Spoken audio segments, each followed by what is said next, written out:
வணக்கம் நண்பா. இன்றைக்கி உங்களுக்காக ஒரு ஒயர்லெஸ் ஹெட்ஃபோனோட அன்பாக்சிங் தான் பார்த்துக்க போகிறோம். இது ஜேஸோடது X5. அதாவது இதை ஸ்வீடனில் டிசைன் பண்ணியிருக்காங்க. இன்னும் பல விஷயங்கள் இருக்குது. ஸோ இன்னைக்கு வீடியோக்குள்ளே போகலாம். அதுக்கு முன்னாடி இது வரைக்கும் நம்முடைய தமிழ் டெக்னிக்கல் குருஜி சேனலை நீங்கள் ஃபாலோ பண்ணாதவங்களா இருந்தீங்கன்னா ஃபாலோ பண்ணி வச்சுக்கோங்க. சப்ஸ்கிரைப் பண்ணாதவங்களா இருந்தீங்கன்னா கீழே சப்ஸ்கிரைங்கிற பட்டன் கொடுத்துருப்பாங்க, அழுத்திக்கோங்க. கூடவே பெல் ஐக்கான் இருக்கும், அதை டேப் பண்ணி ஆள் கொடுக்கும்போது நான் எப்பப்போ உங்களுக்கு புதிய கண்டென்ட் கொடுக்குறேனோ உங்களுக்கு உடனுக்குடன் நோட்டிஃபிகேஷனாக கிடைக்கும். நீ வாங்க இன்னைக்கு வீடியோக்குள்ளே போகலாம்.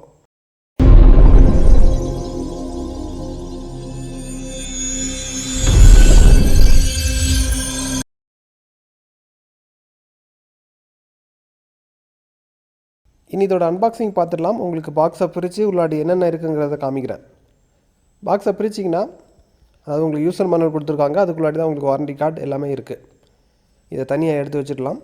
இதுக்கப்புறமாட்டு ஹெட்ஃபோனை பாருங்கள். உங்களுக்கு ப்ரீமியம் டைப்பில் பண்ணியிருக்காங்க. அதாவது ஒரு பெரிய பெரிய பட்ஜெட் ஹெட்ஃபோன் பார்க்குற மாதிரி ஒரு லுக்கை கொடுக்குது.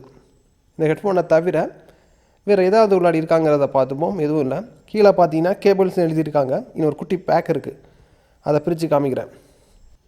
அந்த குட்டி பேக்கை பிரிக்கும் போது ஒரு ஆக்ஸ் கேபிள் தந்திருக்காங்க. அதுக்கப்புறமாட்டு இதற்கான சார்ஜிங் கேபிள். இவ்வளோ தான் உங்களுக்கு அன்பாக்சிங்கில் வரும். அன்பாக்சிங் பார்த்துருப்பீங்க. இனி உங்களுக்கு ஹெட்ஃபோனை காமிக்கிறேன் பாருங்கள். அதாவது இதோட ப்ரீமியம் எந்த மாதிரி இருக்குங்கிறத நீங்களே பார்த்து ஜட்ஜ் பண்ணிக்கோங்க. அதாவது பார்த்து பண்ணியிருக்காங்க. பொதுவாக ஒவ்வொரு ஹெட்ஃபோனை பொறுத்த மட்டும் பார்க்குறதுக்கு ரொம்ப பெருசாக இருக்கும். இது வந்து பார்த்திங்கன்னா ரொம்ப காம்பேக்டாக இருக்குது. அதே மாதிரி வெயிட்லெஸ்ஸாக இருக்குது.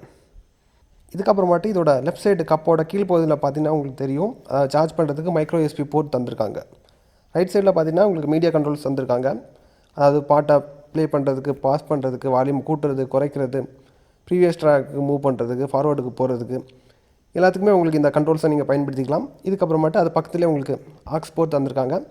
அது பக்கத்துலேயே உங்களுக்கு பவர் ஆன் பண்ணுறதுக்கும் ஆஃப் பண்ணுறதுக்கும் சுவிட்ச் தந்திருக்காங்க.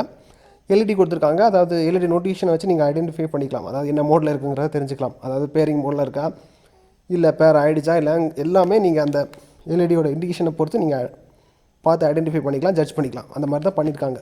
இது எல்லாம் தாண்டி மெயினான ஹைலைட்டான விஷயம் என்னென்னு பார்த்தீங்கன்னா இதோட பேட்டரி பேக்கப். கம்பெனி தரப்புலேருந்து என்ன சொல்கிறாங்கன்னா 20 மணி நேரம் வரைக்கும் பாட்டு கேட்குன்னு சொல்கிறாங்க. நான் கிட்டத்தட்ட 5 மணி நேரம் பாட்டு கேட்டேன். அதுக்கப்புறமா 5 மணி நேரம் ஒரு 15 நிமிஷத்துக்கு மேலே இருக்கும். 5-15க்கு மேலே நான் பாட்டு கேட்டேன். பரவாயில்ல, பேக்கப் நல்லாவே கொடுத்துச்சு. அதுக்கு மேலே டெஸ்ட் பண்ணணுன்னா எனக்கு டைம் கிடைக்கல. ஏன்னா எனக்கு 3 இயர்பட்ஸ் ரிவ்யூக்கு வந்திருக்கு. அதுக்கப்புறம் இன்னொரு சவுண்ட் பார் வந்திருக்கு. இன்னும் 2 ஸ்மார்ட் வாட்ச் இருக்குது. இதெல்லாம் ரிவ்யூ பண்ணுறதுக்கு இன்னும் எனக்கு அதிகமாக டைம் தேவைப்படுது. ஸோ அதனால் 5 மணி நேரத்தில் ஸ்டாப் பண்ணிட்டேன். 5-5.15 ஆவரேஜாக அதை கரெக்டாக நோட் பண்ணல. 5 மணி நேரத்துக்கு மேலே பாட்டு கேட்டேன். பேக்கப் நல்லா கொடுத்துச்சு. பாட்டு கேட்குறதுக்கு எந்த மாதிரி இருக்குன்னா ப்ரோ பேஸை உணர முடியுது. அதாவது பாட்டு கேட்குறதுக்கு இதோட ஸ்டாண்டர்ட் இந்த மாதிரி தான் இருக்கணும்னு சொல்லிட்டு ஒரு ஸ்டாண்டர்ட் இருக்குல்ல, அந்த ஸ்டாண்டர்டை இவங்க கரெக்டாக மெயின்டைன் பண்ணுறாங்க. குறை சொல்கிற மாதிரி எதுவும் இல்லை. இது குறிப்பாக யாருக்கு யூஸ்ஃபுல்லாக இருக்குன்னா, அதாவது பாட்டை வெறித்தனமாக கேட்குறவங்களுக்கு கண்டிப்பாக இது வந்து யூஸ்ஃபுல்லாக தான் இருக்கும். இதை தாண்டி ஒர்க் ஸ்பேஸில் இருக்கிறவங்க ரிலாக்ஸுக்காக, அதாவது ஃப்ரீ டைமில் பாட்டு கேட்குறவங்களுக்கு இது ஒரு வரவுன்னு கூட சொல்லிக்கலாம். இதுக்கப்புறமாட்டு லாங் ஃப்ளைட்டு ட்ராவல் பண்ணுறவங்களுக்கும் இது வந்து யூஸ்ஃபுல்லாக இருக்கும். நெக்ஸ்ட் இதோட டிசைன்ஸில் எந்த வித குறைபாடுகளும் இல்லை. அதாவது பார்த்து தான் பண்ணியிருக்காங்க. ஏற்கனவே சொன்ன மாதிரி தான் அது லைட் வெயிட்டாக தான் இருக்குது. ஒரு ஓவர் ஹெட்ஃபோன் மாதிரியான ஒரு ஃபீல் கொடுக்கவே இல்லை. ரொம்ப சிம்பிளாக இருக்குது. இதுக்கப்புறமாட்டு இதோட இயற்கப்பெல்லாம் வந்து பார்த்திங்கன்னா ரொம்ப சாஃப்டாக இருக்குது, ஸ்பாஞ்சியாக இருக்குது. காதில் நீங்கள் ஃபிட் பண்ணும்போது அதாவது உங்களுக்கு ரொம்ப இதமாக தான் இருக்குது. ஒரு பெரிய ஒரு ஓவர் ஹெட்ஃபோன் மாற்ற அந்த ஃபீல் வந்து வரல. ஸோ அது வந்து பாசிட்டிவான விஷயம். இதில் ஓரலாக பார்த்தீங்கன்னா டிடிஜியோட சிங்கிள் சர்டிஃபிகேஷன் நாங்கள் கொடுக்குறோம், நீங்கள் நம்பி வாங்கிக்கலாம். இந்த ரிவ்யூ உங்களுக்கு இவ்வளோ போதும்னு நினைக்கிறேன். அதே மாதிரி மைக்கோட குவாலிட்டியும் உங்களுக்கு குறை சொல்கிற மாதிரி இல்லை, நல்லா இருக்குது, ரொம்ப கிளியராக இருக்குது. ஓவரலாக எல்லாமே கவர் பண்ணிட்டேன்.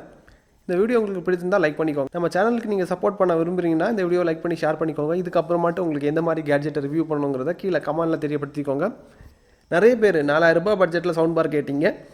தேடி ஒரு சவுண்ட் பார் செலக்ட் பண்ணி வச்சுருக்கிறேன். அது வந்ததுமே உங்களுக்கு ரிவ்யூ பண்ணுறேன். இதுக்கப்புறம் உங்களுக்கு என்னென்ன தேவை, எந்த மாதிரி டெக் வீடியோஸ் வேணுங்கிறத கீழே கமெண்ட்டில் தெரியப்படுத்தினீங்கன்னா அது எல்லாருமே ஒரே விஷயத்தை கேட்கும்போது கண்டிப்பாக அதோட வீடியோ நான் கண்டிப்பாக பண்ணுறேன். இதே மாதிரி இன்னொரு நல்ல ஒரு அப்டேட்ஸை சந்திக்கலாம். Keep supporting.